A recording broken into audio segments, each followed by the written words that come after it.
I want you to make a test that will last 30 days. Now, it isn't going to be easy. If you'll give it a good try, it will completely change your life for the better. Back in the 17th century, Sir Isaac Newton, the English mathematician and natural philosopher, gave us some natural laws of physics which apply as much to human beings as they do to the movement of bodies in the universe. Now, one of these laws is that for every action, there is an equal and opposite reaction. Simply stated, as it applies to you and me, it means we can achieve nothing without paying the price. The results of your 30-day experiment will be in direct proportion to the effort you put forth. To be a doctor, you must pay the price of long years of difficult study. To be successful in selling, and remember that each of us succeeds to the extent of his ability to sell, selling our families on our ideas, selling education in schools, selling our children on the advantages of living the good and honest life, selling our associates and employees on the importance of being exceptional people, to, of course, the profession of selling itself.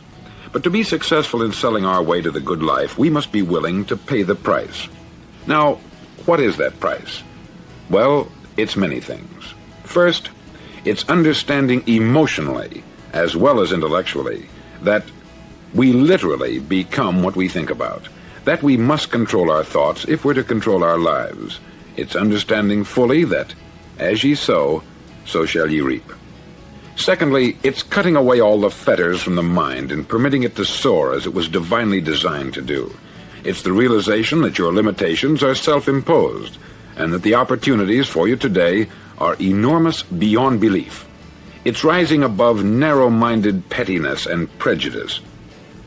Thirdly, to use all your courage to force yourself to think positively on your own problem, to set a definite and clearly defined goal for yourself, to let your marvelous mind think about your goal from all possible angles, to let your imagination speculate freely upon many different possible solutions, to refuse to believe there are any circumstances sufficiently strong to defeat you in the accomplishment of your purpose, to act promptly and decisively when your course is clear, and to keep constantly aware of the fact that you are, at this moment, standing in the middle of your own acre of diamonds, as Russell Conwell used to point out.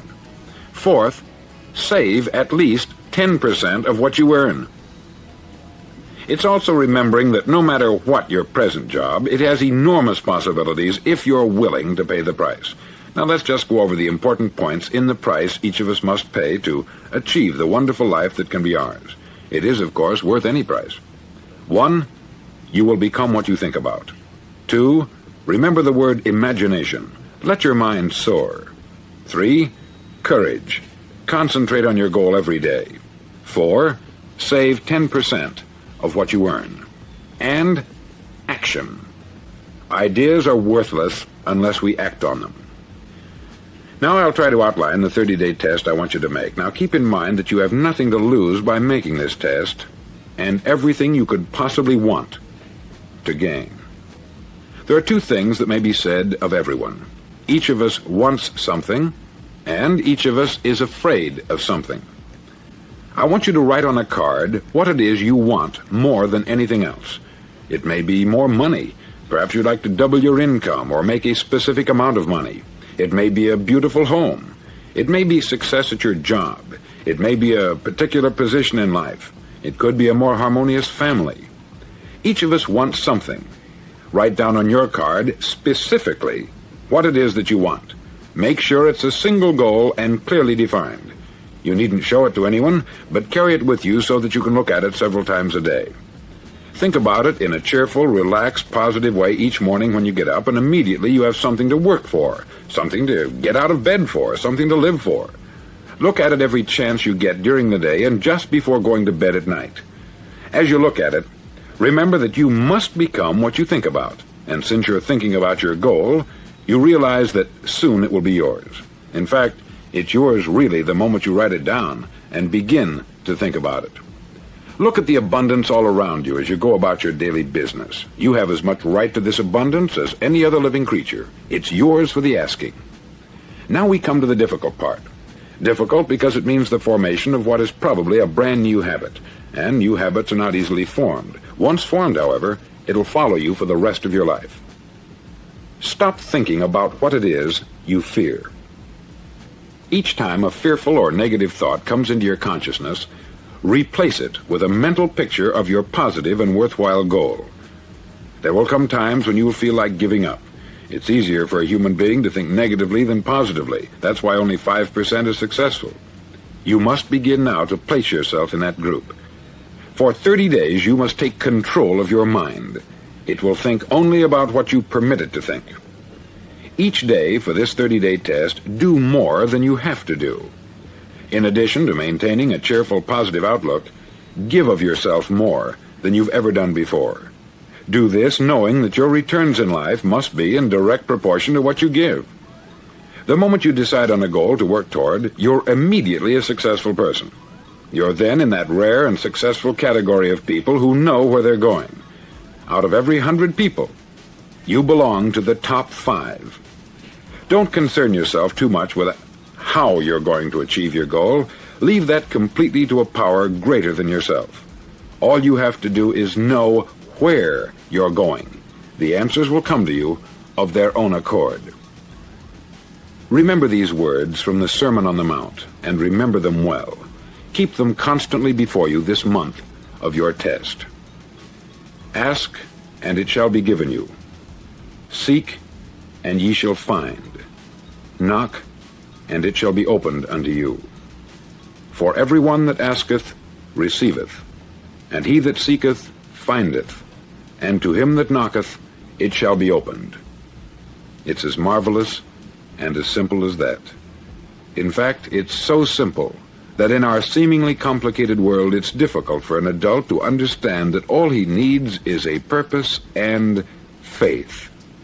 For 30 days, do your best.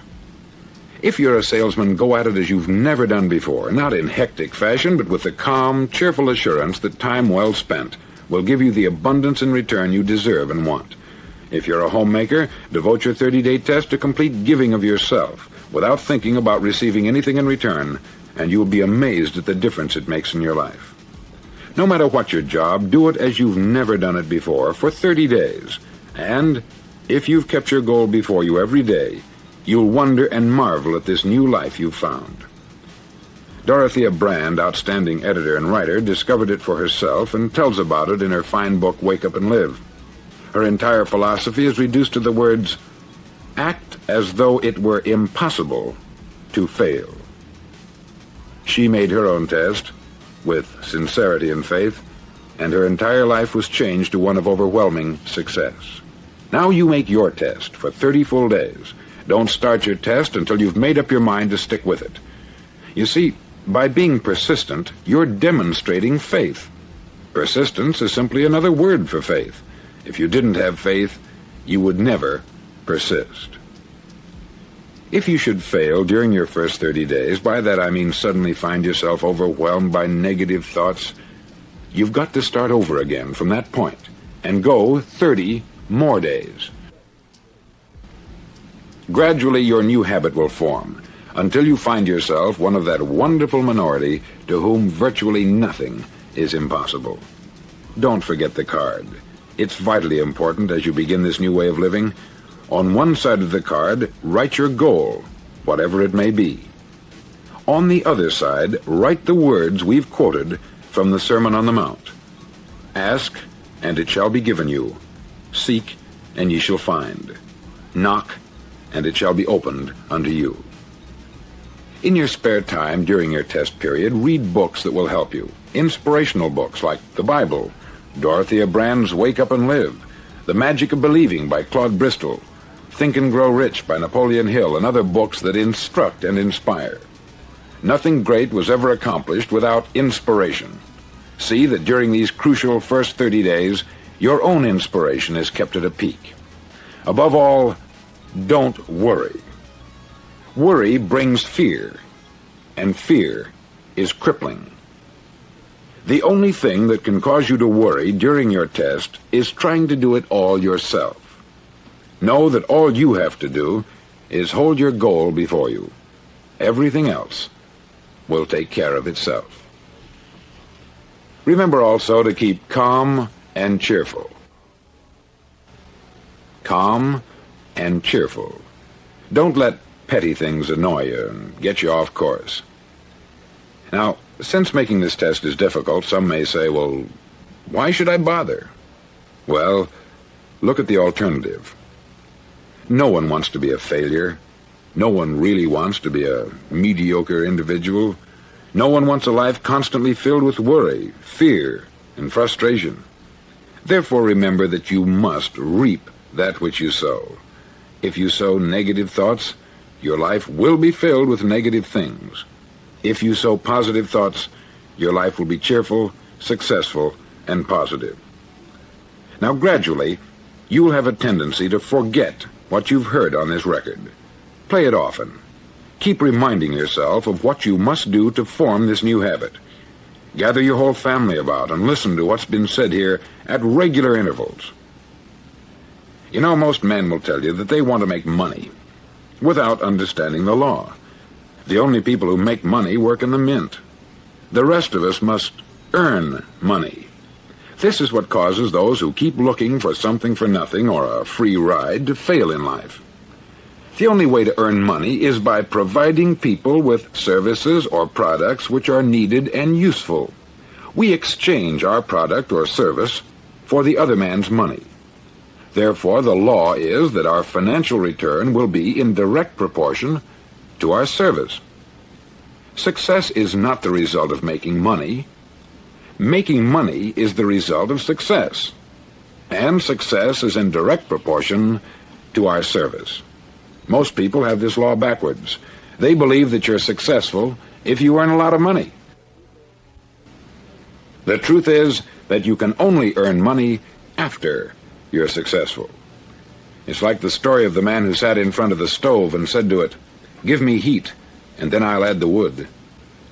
How many men and women do you know, or do you suppose there are today, who take the same attitude toward life?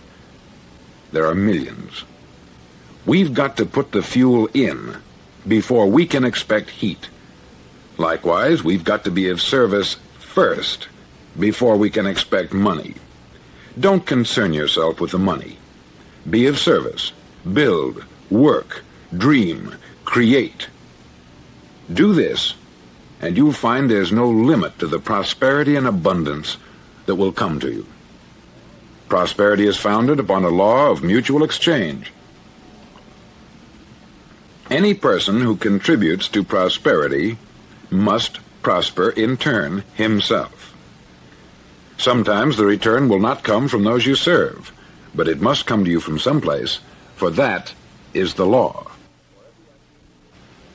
For every action, there is an equal and opposite reaction. As you go daily through your 30-day test period, remember that your success will always be measured by the quality and quantity of service you render, and money is a yardstick for measuring this service. No man can get rich himself unless he enriches others. There are no exceptions to a law. You can drive down any street in America and from your car estimate the service that's being rendered by the people living on that street. Had you ever thought of this yardstick before? It's interesting. Some, like ministers and priests and other devoted people, measure their returns in the realm of the spiritual, but again, their returns are equal to their service. Once this law is fully understood, any thinking person can tell his own fortune. If he wants more, he must be of more service to those from whom he receives his return. If he wants less, he has only to reduce this service. This is the price you must pay for what you want. If you believe you can enrich yourself by deluding others, you can only end by deluding yourself. It may take some time, but just as surely as you breathe, you'll get back what you put out. Don't ever make the mistake of thinking you can avert this. It's impossible. The prisons and the streets where the lonely walk are filled with people who tried to make new laws just for themselves. We may avoid the laws of man, but there are greater laws that cannot be broken. An outstanding medical doctor recently pointed out 6 steps that will help you realize success. 1, set yourself a definite goal. 2, quit running yourself down. 3. Stop thinking of all the reasons why you cannot be successful, and instead think of all the reasons why you can. 4. Trace your attitudes back through your childhood and try to discover where you first got the idea you couldn't be a success, if that's the way you've been thinking. 5. Change the image you have of yourself by writing out a description of the person you would like to be. And 6. Act the part of the successful person you have decided to become. The doctor who wrote those words is a noted West Coast psychiatrist, David Harold Fink, M.D. Do what all the experts since the dawn of recorded history have told you you must do. Pay the price by becoming the person you want to become. It's not nearly as difficult as living unsuccessfully. Make your 30-day test. Then repeat it. Then repeat it again. Each time it will become more a part of you until you'll wonder how you could ever have lived any other way. Live this new way, and the floodgates of abundance will open and pour over you more riches than you may have dreamed existed. Money? Yes, lots of it. But what's more important, you'll have peace. You'll be in that wonderful minority who lead calm, cheerful, successful lives. Start today. You have nothing to lose, but you have a life to win.